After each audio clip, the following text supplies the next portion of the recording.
ගොඩක් රෑ වෙලා. මුළු පරිසරයම නිශ්ශබ්දයි. අන්න වෙලාව. ඇයි මටම මේ දේවල් වෙන්නේ? ඇයි කවුරුත් මාව තේරුම් ගන්න නැත්තේ? මට හිතාගන්න බැහැ මොකද කරන්නේ කියලා. මම කරන දේ හරිද? මට දැන් මැරෙන්න හිතෙලා තියෙන්නේ. මට දැන් හරි මහන්සි. ඔයා ඇතුළෙම හිර වෙලා. ඔයාට හිතාගන්න බැහැ මොකද කරන්නේ කියලා. අතීතයේ වෙච්ච දෙයක් ගැන ඔයා තාම හිතනවා. අවුරුදු ගානකට කලින් කරපු කන්වර්සේෂන් එකක ඔයා තාම ඔයාගේ ජීවිතේ නවත්තලා. එහෙම නැත්නම් තම වෙලත් නැති දේවල් හිතින් ගොඩනගමින් ඔයා වොරි වෙනවා, ඔයා දුක් වෙනවා. ඔව්. මෙන්න මේ විදිහට හිතන කෙනෙක් නම් ඔයා welcome to overthink. බය වෙන්න එපා. මේ වීඩියෝ එකෙන් අපි කතා කරනවා ඇයි මෙහෙම වෙන්නේ? මොකක්ද මේකේ තියෙන සයිකොලොජි එක? ඇයි මේ ඇති වෙන හේතු මොනවාද? most importantly මේකෙන් එළියට එන්න පුළුවන් ක්‍රම එකක් දෙකක් නෙමෙයි ක්‍රම 13ක් කතා කරනවා රැඳිලා ඉන්න. පළවෙනි දේ ඔයා මතක තියාගන්න ඕන. අපේ මොලේ ඒක හැදිලා තියෙන්නේ අපිව සතුටු කරන්න නෙමෙයි. එහෙනම් අපිව ජීවත් කරන්න. මූලික අවශ්‍යතාවයෙන් මිනිස්සෙක් සර්වයිව් වෙන එක. නමුත් දැන් මොකද මේ වෙලා තියෙන්නේ? මේ සිස්ටම් එක කන පිට ගහලා තියෙන ඉස්සර ඩඩියන්ගේ ඔය කැලේ යද්දි පොඩි සද්දයක් ඇහුනොත් ඒක ගැන ඕවර්තින්ක් කරන එක ප්‍රශ්නයක් නැහැ. අනතුරකින් බේරෙන්න. හැබැයි හෙට තියෙන ප්‍රසන්ටේෂන් එක ගැන එක්සෑම් වෙන මේ වගේ එදිනදා ඒ ලැබෙන අත්දැකීමුත් බ්‍රේන් එකම ත්‍රෙට් එකක් විදියට දකින්න පටන් ගන්න තියෙනවා. මේකේ තියෙන භයානකම දේ තමයි මේ බ්‍රේන් එකෙන් කරන එක දෙයක්. මොකද ඒක දකින්නේ වර්ස්ට් විදියට දකින්න පුළුවන්. දැන් හිතන්න උදාහරණයක් ගන්න. මොනවා වර්ක් කරන තැනක ඔයාගේ කෝවර්කර්ස්ලා මොකද කරන්නේ? මොනවා හරි වැරදි කරනවා. ඔයාට දැන් මේක ඔයාගේ බොස්ට ඉන්ෆෝම් නොකළ මේක ඔයාට පාලනය කරගන්න බැරි තත්ත්වයක් තියෙන. මෙන්න මෙතනදී ඔයා හිර වෙලා. දැන් ඔයා හිතනවා හරි මම මේක ගිහින් බොස්ට කිව්වොත් බොස් අනිවාර්යයෙන්ම මේ මිනිස්සු අයින් කරනවා. මේ ජොබ් එක යාලට නැති වෙන්න පුළුවන්. සමහර විට ඒගොල්ලෝ මාත් එක්ක වෛර බැඳගනි. මාත් එක්ක තරහ වෙයි. මම වෙපා කියයි. මොනවාද? වෙන්න පුළුවන් නරකම දේට ඔළුව රෙඩි වෙනවා. හැබැයි එහෙම නොවෙන්නත් පුළුවන්. බොස් එයාලව අයින් කරන්න නැති වෙන්න පුළුවන්. සමහර විට ඒ වැරද්ද ගෙන්නලා හැදුවට පස්සේ එයාලගේ මුළු කැරියර් ලයිෆ් එක මෙතනින් ඉම්ප්‍රූව්මන්ට් එකක් එන්න පුළුවන්. නමුත් අපේ බ්‍රේන් එක මොකද කියන්නේ? අපේ බ්‍රේන් එක පුරුදු වෙලා ඉන්නේ වෙන්න පුළුවන් වර්ස්ට්ම දේට වෙන්න. ඒක තේරුම් ගන්න ඉස්සෙල්ලා. එහෙනම් ඇයි මේ ඕවර්තින්කින් ඉන්නේ? මොකක්ද හේතුව? පර්ෆෙක්ට් වෙන්න යනවා. පර්ෆෙක්ට් වෙන්න කැමති මිනිස්සු දේවල් try කරන්නේ නැහැ. ඇක්ෂන් ගන්න නැහැ. එතකොට මොකද වෙන්නේ? අන්තිමට කිසිම ඇක්ෂන් එකක් වෙලා නැහැ. හිත ඉන්නවා. මොකද උදාහරණයක් ගන්න ජනුක්ස් බ්‍රෝ අපි හැමෝම දන්නවා. එයා මුලින්ම වීඩියෝ පටන් ගත්ත විදිහ බලන්න. නමුත් අද ඉන්න විදිහ බලන්න. හැබැයි එයා එදා ඕවර්තින්ක් කර මොකුත් ස්ටාර්ට් නොකර හිටියා නම් සමහර විට අද මෙයා උතනට නොවි ඉන්න පුළුවන්. මොකට වඩා දන්න ගොඩක් අය ඇති. නොලෙජ් එක තියන අය ඇති. නමුත් ඇක්ෂන් ගන්නේ නැහැ මිනිස්සු හැංගිලා ඉන්නේ. ඉතින් ඔබ අතර ඇති මේ සමාජයට පොසිටිව් බලපෑමක් කරන්න පුළුවන් මිනිස්සු, ලස්සන අදහස්, ක්‍රියේටිව් අදහස් තියෙන මිනිස්සු ඒකයි හැංගිලා ඉන්නේ. ඕවර්තින්කින්.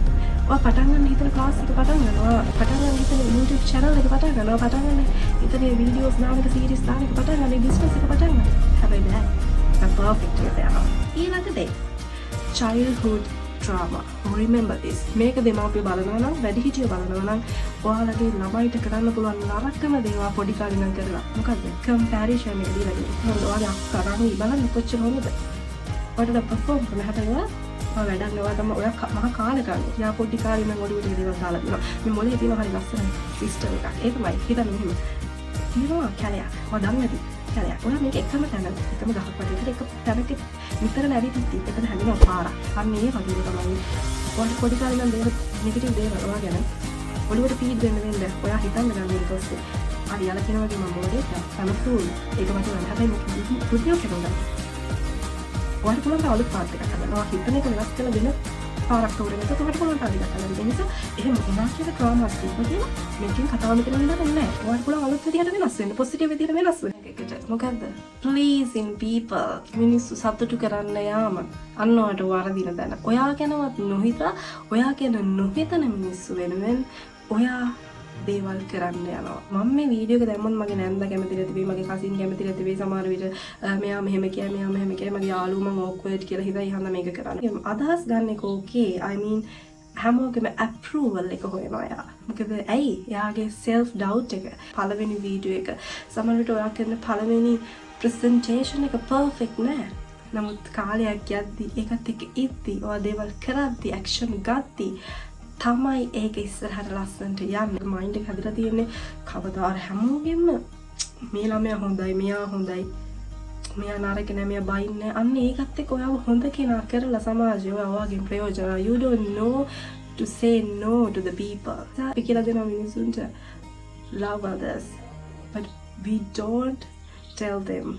Most beautiful way to love others is to love yourself first. මොකද ලස්සනට හිත තියෙන මිනිස්සු තමයි තමන්ට ආදරේ මිනිස්සුන්ට තමයි පුළුවන් impactful දෙයක් කරන්න. Afraid to be uncomfortable.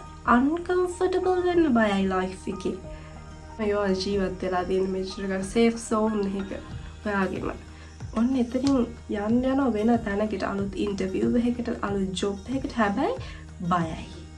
uncomfortable වෙන්න brain එක කැමති නෑ. ඔව stable neutralize කරලා ඔව survival mode එකේ තියන තමයි brain එක කැමති. එහෙනම් මොකද වෙන්නේ? ඔන්න overthinking පටන් ගන්නවා. ඒ වගේම ආය overthinking වෙන්න පුළුවන් social rejection නිසාත්. ඒ කියන්නේ ඔයාගේ social media වලින් ඉන්න පුළුවන්. එහෙම නැත්නම් presentation එකක් කරන අවස්ථාවක කවුරු එක්කෙනෙක් දාපු comment එකක්, කියපු ක්‍රිටිසිසම් එකක් නිසා ඔයාවම හිර කරලා දානවා. හැබැයි මතක තියාගන්න මේක වෙන්නේ අපේ මොලේ තියෙන නෙගටිව් බයස්. කියන්නේ අපි හැම වෙලේම කැමති අපේ මොලේ නෙගටිව් දේවල් කැප්චර් කරන්නේ. සමහරට ඒ කමෙන්ට් ගොඩේ 100ක් විතර වලට හොඳ කියලා. හැබැයි අර එක කමෙන්ට් එක අන්දා අපේ මොලේ ප්‍රයොරිටයිස් කරන්නේ potential threat එකකට. එහෙනම් යා හිතන්නේ ඒක ගැන. ඒක ගැන අවබෝධය තියාගන්න. හිතාගන්න පුළුවන්ද thinking and overthinking. overthinking කිව්වම දැන් හිතන්න නැතුව ඔහේ දේවල් කරන්න කියලා නෙමෙයි මේ කියන්නේ. හිතන්න ඕනේ. හැබැයි time එක බලන්න. උදාහරණයකට ඔයාලට අලුතෙන් YouTube channel එකක් පටන් ගත්ත වීඩියෝ එකක් create කරන්න අපි 5 minutes වගේ වීඩියෝ එකක් ඔයාලට දාන්න ඕනේ social media වල. ඔයා ඒකට කරනවා 5 months එක වීඩියෝ එකකට. Is it practical? No නේ. time එක නෑ. හැබැයි ඔයා හිතන්න මාකට ලොකු research එකකට. ඔයා මාස 6ක් දානවා. Yeah, it's definitely practical. It's okay. හැම වෙලේම thinking එකකින් කරන්න ඕන. action එකකට තල්ලු කරන එක. ඒකේ solution එකක් දෙන්න ඕන. හැබැයි overthinking එකකින් ඔයාගේ anxiety වැඩි වෙන්නේ. And overthinking doesn't solve tomorrow problems. It steals today's peace. හරි ඔන්න අපි දැන් යනවා මේකෙන් overcome කරන්න හැටි ගැන කතා කරන්න. ඔන්න අපේ යාර තියෙන complaining mind එක අපි ගේන්න ඕනේ. problem solver කෙනෙක්ගේ mind එකට ටක් ගාලා එන්න ඕනේ අපි. කොහොමද කරන්නේ? යමු. මොකද problem solving mindset එකක් කියන්නේ හරි. ඉන්න මම දෙන උදාහරණයක්. ඔන්න ඔයාලට කියනවා හෙට සුලිසුලුණක් කියනවා ඔයාලා ඇත්තට. ready වෙලා ඉන්න. overthink මොකද කරන්නේ? රෑ තිස්සේ. අයියෝ ඉවරයි මටමයි මේක වෙන්නේ. ඊ සතියෙත් මෙහෙම එකක් ආවා, මෙහෙම එකක් ආවා, මේ සතියෙත් දැන් මේක සල්ලිත් නෑ කියලා ඔක්කොම යට නෙගටිව් දේවල් එකට combine කරලා හැබැයි problem solving mindset එකක් තියෙන කෙනා මොකද කරන්නේ? සුලිසුලුණක් කියනවා. මේකට අපි ready වෙන්න ඕනේ. හරි. මේක දැන් ගෙට අතු එහෙම වැටුණොත් ප්‍රශ්නයක්. ගේ වටේ තියෙන අතු ටික අපි කපලා අයින් කරන්න ඕනේ. මොන හැමසෙම charge කරලා මොන හරි කරනවා නම් ඒ side එකකින් කරන්න ඕනේ. අන්න problem solver. එකට මූණ දෙනවා. මේ ප්‍රශ්නෙට මූණ දෙනවා. අරයා හිත ඉන්න. ඔන්න ඔකයි වෙනස. හරි. මේකෙන් එළියට එන්න මෙහෙම හිතන්න. You are not your thought. ඔයාගේ සිතුවිලි නෙමෙයි ඔයා කියලා කියන්නේ. එයාලා නිකන් ඔයාලා ගෙදර ඉන්න visitorsලා විතරයි. ඔයා සහ සිතුවිල්ල කියන එක තැන් දෙකක තියාගන්න. thought එක සහ ඔයා කියන්නේ එක්කෙනෙක් නෙමෙයි. It's a two different. full ක්‍රමයකින් මම පටන් ගන්නවා. හරිද? මේවා සාමාන්‍යයෙන් අන්තිමට කියන්නේ නමුත් මුලින්ම කියන්න. CBT Cognitive Behavioral Therapy concept එකක් තියෙනවා. ඒකෙදි කරනවා balance එකකට ගේනවා වගේ thought එක. මොන හිතන්න උදාහරණ වලින් මම කියන ඔයාගේ යාළුවෙක් ඔයා දාපු text එකකට ආපහු text එකක් දාලා නැහැ. ඔයාලට පළවෙනියට එන sudden thought එක මොකක්ද? මම මාව ගණන් ගන්නෑ. හැබැයි ඔයා හිතනවා ඒත් එක්කම වෙන්න පුළුවන් තව possibilities alternative thoughts ටිකක් ඉවරම නේද? ආයෙ busy වෙන්න පුළුවන්. එහෙම නැත්නම් යාට මහන්සි වෙන්න පුළුවන්. අන්න එහෙම හිතනකොට thoughts ටික එකට balance කරනවා. ඔන්න දැන් තව අවස්ථාවක්. හෙට තියෙනවා presentation එකක්. ඔයාලා මේ විදිහට හරි. මොකද වෙන්නේ? ඔන්න දැන් ඔයා මේ negative පැත්ත මේ කියලා හිතන්න. positive පැත්ත මේ. හොඳද? ඔන්න ඔයා දැන් මැද ඉන්නේ. ඔයා හිතනවා හෙට තියෙන presentation එක. අයියෝ ඉවරයි. දැන් හෙට මොකද වෙන්නේ? blank out වුණොත් මම stage එකට ගිහලා කියන්න තියෙනවා අමතක වුණොත් මොකද වෙන්නේ? මම hina වෙයිද මට? මම හිර වුණොත් මට A+ එකක්වත් නැති. දැන් cognitive behavior therapy වලින් ඔයාලා ගේන neutral position එකට කොහොමද? මම ඊට කලින් presentation කරලා තියෙනවා. මම blank out වුණාද? නැහැ. කොහොම හරි මම වෙන 10 ප්‍රශ්න වලට උත්තර දී ගත්තා. කවුද දන්නේ? ඉච්චර අපේ ප්‍රශ්න අහන්නේ නැහැ. මට වඩාවත් කරන්න බැරි ළමයි ඉන්නේ. උනට ඕන තරම් මේ ඒගොල්ලොත් ඔය කරගන්නේ ලෙක්චර්ස් ළමයි නෑ. අන්න එනවා නියුට්‍රල් පොසිෂන් එකට. මෙහෙට යන්න පොසිටිව් යන්න නමුත් ඔය ගේනවා නියුට්‍රල් පොසිෂන් එකට. ඔය වෙන්න පුළුවන් worst possible scenario එක හිතන වෙලාවෙම එහෙම නොවෙන්නත් පුළුවන් කියන එකට ගෙනල්ලා බැලන්ස් එකකට අපගෙන ඔයගේ මයින්ඩ් එක මේක තමයි කරන්න පුළුවන් most perfect method එක. ඔයාගේ thinking pattern එකට challenge කරනවා. එන්න එනවා spiritual side එකට. හරිද? spiritual side එක mindfulness meditations. ඔයාට මෙහෙම වෙන්නේ වෙනත ඔයාගේ මේ overthinking යන්නේ ඔයාගේ මනසේ පාලනය ඔයාගෙන් ගිලිහිලා. එහෙනම් අපි කරන්න ඕනේ ඒක නැවතත් ඔයා යටතට ගන්න. මේකට තියෙන හොඳම ක්‍රමය තමයි යෝගා meditation. එහෙම නැත්නම් අපි අපේ ගන්න භාවනා ක්‍රම ආනාපාන සති. ආනාපාන සති භාවනාව තමයි බෙස්ට්ම භාවනා ක්‍රමය. ඔයාට mindfulness එක නැත්නම් මේ චිත්ත ඒකාග්‍රතාවය ගන්න. නමුත් beginner කෙනෙක් විදිහට ඒක අමාරුයි. ඒ නිසා මෛත්‍රී භාවනාව වගේ භාවනාව වලින් ඔයාට පටන් ගන්න පුළුවන්. මොකද ඕන මීඩියාවකින් අපිට ඒව කරන්න පුළුවන්. මෛත්‍රී භාවනාවේ තියෙන ආනිසංසය වලින් එකක් තමයි තුහං චිත්තං සමාධි. වහසිත ඒකාග්‍ර වෙන සුළුයි. ඒකෙන් පටන් ගන්න ඊට පස්සේ යන ආනාපාන සති වගේ භාවනා ක්‍රමවලට. හරි. ඊළඟට මේකට එක්ක තියෙන rules ටිකක් කතා කරමු. 5-5-5 rule, 5-4-3-2-1 rule, 4A rule, 90-10 rules. rules ටිකක් තමයි දෙන්නේ. හරිද? 5-5-5 rule කියලා කියන්නේ ඔයාට එනවා නම් මොකරි පාලනය කරගන්න බැරි thought එකක්. ඔයා හිතන්න හරි. මේක 5 minutes වලින් මේ thought එක මම හිතුවා. මිනිත්තු 5කට පස්සේ. ඊට පස්සේ හිතනවා හරි. මාස 5කට පස්සේ මම මේක හිතුවා. අවුරුදු 5කට පස්සේ මම මේකම හිතුවා. අන්න සමහර විට මේ දැන් තියෙනක එක ප්‍රයොරිටයිස් එක අඩු වෙනවා. ඊළඟ 5-4-3-2-1 rule. මේ ෂණිකව මේ ප්‍රැක්ටිකල් මෙතඩ් එකක් කෙලිම ප්‍රසන්ට් මොමන්ට් එකට ගේන්න පුළුවන්. ඒ තමයි මුලින්ම දැන් හිතා ගන්න බැරි විදිහට බ්‍රේන් එකෙන් ඩ්‍රේන් අවුට් වෙලා ඉන්න වෙලාවක ඔයා හිතන්න හරි. ඔයා ඉන්න තැන ඔයාට පේන දේවල් පහක් නම් කරන්න. දැන් ඔයාට මගේ මයික් එක පේනවා වෙනකොට පොත් ලැප් එක මෙන්න මේ විදිහට ඔයා ඉන්න තැන දේවල් පහක් ඔයා නම් කරන්න බලන්න. ඊළඟට ඔයා දේවල් හතරක් ස්පර්ශ කරන්න. කොණ්ඩේ ඇඳුම් මේ විදිහට ඔයා ළඟ තියෙන දේවල් හතරක් ස්පර්ශ කරනවා. ඊට ඇහෙන දේවල් තුනකට හොඳට අහුම්කම් දෙන්න. එන සුවඳවල් දෙකකට සුවඳවල් දෙකක් ආග්‍රහණය කරනවා. ඊළඟට ඔයා කැමති දෙයක් රස බලනවා. ඊළඟට මම කතා කරා 90-10 rule කියලා කියන්නේ මේකෙදි මෙහෙමයි. ඔයා හැම වෙලේම හිතන්න ඕන 90%ක් ඔයාගේ පැත්තෙන් 10%යි ඔයා දෙන්නේ ප්‍රේක්ෂකාගාරයට. අනිත් මිනිස්සු ඔයා ගැන හිතන විදිය ගැන 10%ක percentage එකක්. අනිත් 90%ම මම මොනවාද මම ගැන හිතන්නේ කියන එකයි වැදගත් වෙන්නේ. ඒකෙන් වගේ confident එක හිතා ගන්න බැරි විදියට increase වෙනවා. වෙන්නේ මොකද්ද දැන්? හිත presentation එකක් නම් ඔයා හිතන්නේ හරි. අරගොල්ලෝ මං ගැන මොනවා හිතයිද? මගේ ඇඳුම ගැන මොනවා හිතයිද? එහෙම නැත්නම් මම එතන ගිහලා awkward gestures දායිද? මාව නිකන් වෙවුලයිද? මම හිර වෙයිද? මට අනිත් මිනිස්සු මං ගැන මොනවා හිතයිද? හැබැයි අනිත් මිනිස්සුන්ට දෙන්නවා 10%. මම රූල් එකක් ගැන කතා කරා. මේකෙදි ඒ අකුරු 4යි. avoid කරනවා, alter වෙනස් කරන්න පුළුවන් දේ නම් වෙනස් කරන්න, accept පිළිගන්න පුළුවන් දේ නම් පිළි අරගෙන ඉස්සරහට යන move on වෙන්න, adapt හැදගන්න. දැන් what if කියන එක replace කරන්න what now I can do it කියන එකට. What if I fail කියලා හිතන්න නැතුව what I can do not to fail tomorrow. හෙට fail වෙන්න නැති වෙන මට දැන් මොකද්ද කරන්න? මම හොඳට පාඩම් කරන්න, හොඳට script එකක් හදාගන්න, හොඳට practice කරන්න. කියලා හිතන්න. ඔයාලට දවස් ගාන එනවා. දවසේ ඔයා වැඩ කර කර ඉඳින් මොකක් හරි ඔයාගේ ඔළුවට වද දෙන සිතුවිල්ලක් එනවා කියනවා නෑ. ඔයාලම ඉන්න. මම ඔයාලට ටයිම් එකක් දෙනවා. රෑ 7 ඉඳන් විනාඩි 15ක් තමයි අපි මේක ගැන හිතන්නේ. මම මොරි වෙන දේවල්, දුක් හිතෙන දේවල් හිතන්නේ මෙන්න මේ ටයිම් එකේ පොඩ ඉන්න එතක. කියලා අර එන thought එකට ඔයා බ්‍රේක් එකක් දීලා ඒක තියලා අන්නේ ඔයාට හම් වෙන worry time එකේ worry වෙන time එකේ විතරක් ඒක අරගෙන ඒක process කරලා ඒක හිතලා අඬලා කරන්න පුළුවන් ඔක්කොම කරලා ඒක through යන්න. ඒවා හිර කරලා avoid කරලා යන්න එපා. ඒකෙන් depression වගේ තත්ත්ව වැඩි වෙන නිසා මානසික තත්ත්ව හරහා අපි යන්න ඕනේ. හැබැයි ඒක permanent වෙන්න දෙන්නේ නැහැ. ඒකව thinking කියන එක එළියට ගන්න. මේ thinking එක එළියට අරගෙන ලියන්න. Yes, this is the most effective method තමයි journaling කරන්න ගන්න.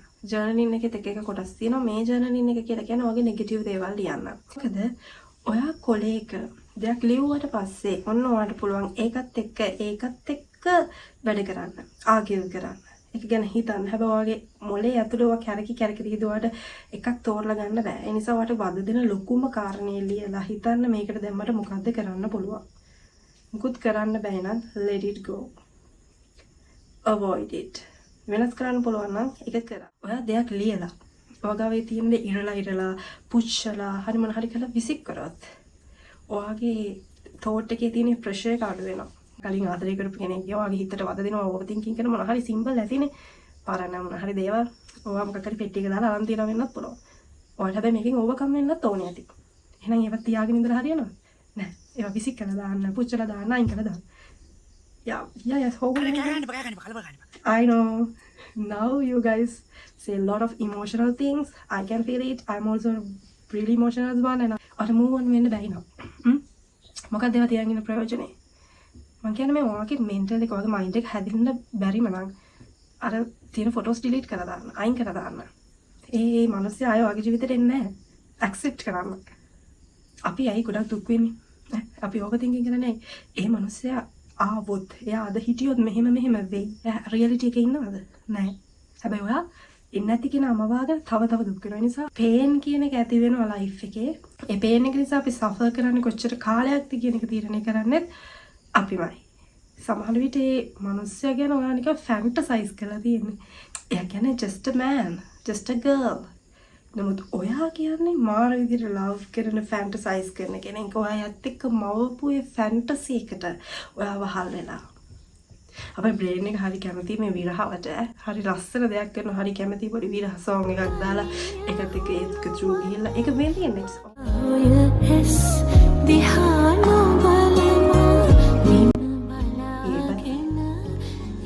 you have to keep a balance.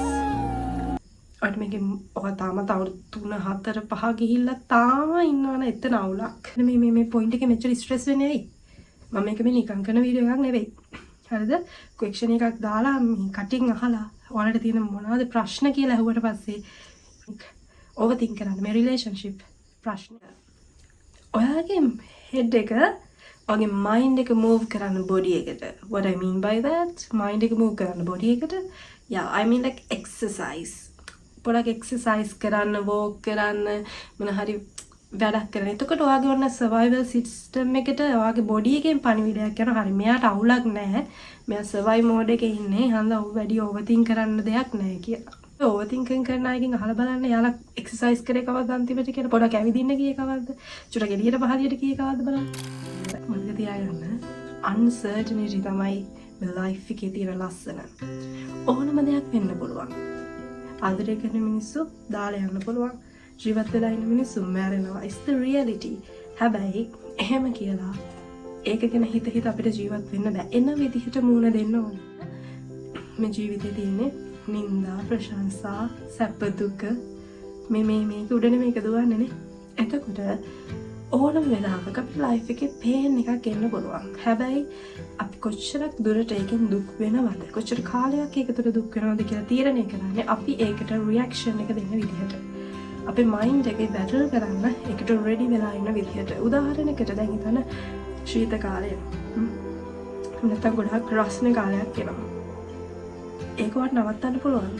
ඍතු වෙනස් වීම නවත්තන්න බෑ. වැස්ස අවුව පාලනය කරනවට බෑ. ඒව පාලනය කළ නොහැකි දේවල්. හැබැයි ඔයාලට පුළුවන්. ඔයාලගේ ක්ලෝසෙට් එකේ තියාගෙන ඉන්න සීතට අඳින්න පුළුවන්. ඇඳුමක් රස්නේ වෙලාවට එළියට යන දාදි දාන්න පුළුවන්. සන්ග්ලාස් මේ විදිහට ඔයාලට ප්‍රිපෙයාර් වෙලා ඉන්න පුළුවන්. අන්න ඒ විදිහට ඔයාගේ මයින්ඩ් එක ප්‍රිපෙයාර් කරගෙන ඉන්න එන ඕන දෙයකට ඒ විදිහට ෆයිට් කරන්න. reduce mental triggers. ඒ මොනවද? social media. බුදුන් මේක තමයි ඔයාගේ overthinking වලට ප්‍රධානම දේ. අන්නාරේ අරක අරගෙන අන්නාරේ වාහනයක් කරා අන්නාරේ ගියක් හදලා අන්නාරේ හරි මැරි කරනවා මම එකද මට ජොබ් එකක් නැහැ එහෙනම් මම හිතනවා what if නෙමෙයි what I can do now to it මට ජොබ් එකක් නැද්ද CV එකක් හදන්න දාන්න ඒ වගේම poor sleep එක අපේ mind එක overload වුණාම තමයි මේවා මේක රිසර්ච් වලින් හෙළිදරව් කරපු එකකේ තමයි රිසර්ච් වලින් හොයාගෙන තියෙනවා ඔයාගේ room එක ලස්සන පිළිවෙලට අස් කරද්දී ඔයාගේ ඇඳුම් ටික ලස්සනට නමලා පිළිවෙලට තියද්දී පොත් රාක්ක ටික පිළිවෙලට තියද්දී ඒ අපි දෙන ඇක්ෂන් එකත් එක්කම ඔයාගේ මයින්ඩ් එකේ තියෙන සිතුවිලි ටිකත් හරි ලස්සනට පෙළ ගැහෙනවා කියලා හොයාගෙන තියෙනවා. ඇත්ත නේද? හිතන්නකො නිකන් මෙසි වෙලා තියෙන කිචන් එකක එහෙම නැත්නම් ඔය රෙදි හැමතැනම දාලා තියෙන බෙඩ්රූම් එකක ඔයාගේ කාමරේ ඔයාට පීස්ෆුල් කියන එකක් දැනෙන්නේ නැහැනේ පොඩ එන්වයරන්මන්ට් එක චේන්ජ් කරලා බලන්න just do it I'm a person who really keep my room perfect it's like another kind of world to me හිතන්න රීෆ්‍රේම් කරන්න කොහොමද හරි හෙට ඉන්ටර්විව් එකක් තියෙනවා හැබැයි ඒකෙන් වෙන්න පුළුවන් එක්කම ෆේල් වෙනවා එහෙම නැත්නම් පාස් වෙනවා හැබැයි ෆේල් වුණොත් ජීවිතේම ඉවරයිද නෑ ඒක ඔයාට එක්ස්පීරියන්ස් එක අපිට උගන්වන මේ ෆේලියර්ස් වලින් ලර්න් කරන්න හැමදේම පිට කරනවා දිනන්න ඔයාලගේ පාස් වෙන්න හැබැයි ඔයා ෆේල් වුණාට පස්සේ ළඟට අරගෙන පුතා මේක මෙහෙම වුණ නිසා ඔයාට මෙහෙම වුණේ අපි මේ සැරේ මෙහෙම කරමු මේ ෆේලියරකින් අපි මෙහෙම ඉගෙන ගමු මොකද දිනවා අපිට වැරදිච්ච දේවල් නෙමෙයිද තමයි අපිට හොඳට මතක හිටින්නේ යා එහෙනම් JK රෝලින් වගේ අය ගැන අපි කතා කරන්නේ හැරි පොටර් ෆිල්ම් එකේ තියෙන අද්විතීයත්වයටත් වඩා අපි යා ෆේලියර් වෙච්ච එක ගැන කතා කරනවා මොටිවේෂන් ස්ටෝරීස් වලට අපි ගන්නවා බරක් ඔබාමා බව එයාගේ කතාවන් ආරම්භ කරන එක උදාහරණයකට අරගෙන තියෙනවා J.K. Rowling, who wrote Harry Potter. Her first Harry Potter book was rejected 12 times before it was finally published. එයා ෆේල් වෙච්ච නිසා එයාගේ කතාව ලස්සන එයාගේ ස්ටෝරි එක එයාගේ ඉන්ඩි ස්පීච් එක ලස්සන වෙලා තියෙන. එහෙනම් ඔයාගේ ඉන්ඩි ස්පීච් එක ලස්සන වෙන්නේ ඔයා ෆේල් වෙච්ච තරමට ඔයා වැටිච්ච තරමට ඔයා උත්සාහයන් කරපු තරමට ඔයා අලුත් දේවල් හොයාගෙන ගියපු ඒ ජර්නි එකයි අපි ෂෙයා කරගන්නේ. හැම වෙලේම හිතනවා ඒ ලින ලස්සන කතාව තවත් ලස්සන කරන්න තමයි මේ අත්දැකීම් ටික ගන්න. ඔන්න අපි දැන් අපේ වීඩියෝ එකේ අවසාන භාගයට ඇවිල්ලා ඉන්නේ. අපි කතා කරා ඇයි මේ ඕවර් තින්කින් වෙන්නේ. අපේ බ්‍රේන් එක අපිට ප්‍රොටෙක්ට් කරන්න තමයි මේ හදන්නේ. ඊට පස්සේ අපි කතා කරා ඇයි මේව වෙන්නේ මොනවද කතා කරේ ට්‍රෝමාස් ගැන කතා කරා චයිල්ඩ්හුඩ් එකේ තියෙන ඒකට පර්ෆෙක්ෂනිසම් එක ගැන නෙගටිව් බයස් ගැන මේ වගේ ගොඩක් දේවල් අපි කතා කරා මේකෙන් එළියට එන විදි ගොඩක් ගැන අපි රූල්ස් ටිකක් ගැන කතා කරානේ 555 රූල් එක 54321 රූල් එක 4A 9010 මේ රූල්ස් ටිකක් කතා කරා මෙහෙම දෙයක් කියලා ඉවර කරන්න ඔයා අහසක් මොකද මම මේ කියන්නේ you are a sky සිතුවිලි වලාකුළු ඔයාගේ ඔළුව කියන්නේ අහසක් සිතුවිලි එනවා හරියට වලාකුළු වගේ මතක තියාගන්න ඒවට රැඳෙන්න දෙන්න එපා ඒවට පාස් වෙලා යන්න ඉඩ දෙන්න ලස්සනට ගලාගෙන යන්න ඉඩ දෙන්න ඒ නිසා අපි සෆර් කරන්නේ ගොඩක් වෙන මිනිස්සු නිසා නෙමෙයි අපි නිසාම මයින්ඩ් එක හරි හොඳයි සර්වන්ට් කෙනෙක් විදිහට තියාගන්න. හැබැයි එයා මාස්ටර් කෙනෙක් වුණොත්, එයා අපි පාලනය කරොත් it is the most terrible thing. It is the most dangerous thing. like කරන්න, subscribe කරන්නත් අමතක කරන්න එපා. ඉතින් අලුත් channel එකක් ඔයගොල්ලොත් එක්ක knowledge එක බෙදා ගන්නමයි හැදුවේ. ඉතින් මෙන්න මේ book එකත් චුට්ටක් අරගෙන කියවන්න.